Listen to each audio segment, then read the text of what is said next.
You think the moon is just a pretty light in the sky? You're wrong. Its disappearance wouldn't just make our nights darker, it would be the trigger for the end of the world as we know it. For all of human history, we've looked up at our silent companion. It's been a calendar, a destination, and a cultural mirror reflecting our greatest ambitions.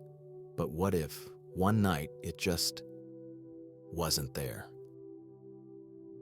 The first thing we'd notice is the darkness, a true, deep blackness that most of humanity has never experienced. Without moonlight, every night would be like a new moon, a sky lit only by the distant glow of stars. For us, it's an inconvenience. For the animal kingdom, it's chaos. Countless species have evolved over millions of years to navigate by the moon's gentle light. Moths would lose their celestial compass. Migrating birds, which use the moon as a cue for their long journeys, would be thrown into disarray. The great synchronized spawning of the Great Barrier Reef, an event timed perfectly to the lunar cycle, would fail, threatening one of the world's greatest ecosystems. But this ecological confusion is nothing compared to what happens next. The moon is the primary conductor of our planet's oceans, its gravitational pull creating two enormous tidal bulges on opposite sides of the Earth. The sun also exerts a pull, but its effect is less than half that of the moon. The moment the moon disappears, that gravitational leash snaps. The tides don't just get smaller, they collapse. The colossal mounds of water held captive by the moon's gravity, each containing trillions of tons of water, are suddenly released.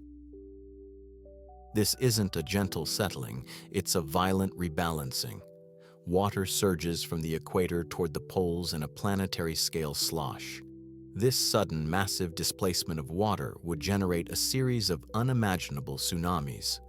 Not localized waves from an earthquake, but a global wave event battering every coastline on Earth.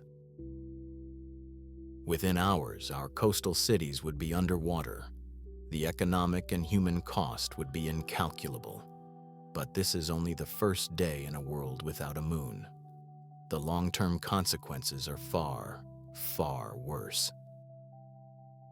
Once the initial tsunamis subside, the oceans settle into a new, weaker rhythm governed only by the sun. The tidal range, the difference between high and low tide, shrinks by about 2/3. This is a death sentence for the intertidal zone. This vibrant ecosystem, one of the most productive on Earth, is wiped out. The creatures that have adapted to the daily cycle of wet and dry, mussels, barnacles, crabs, starfish, would face a mass extinction.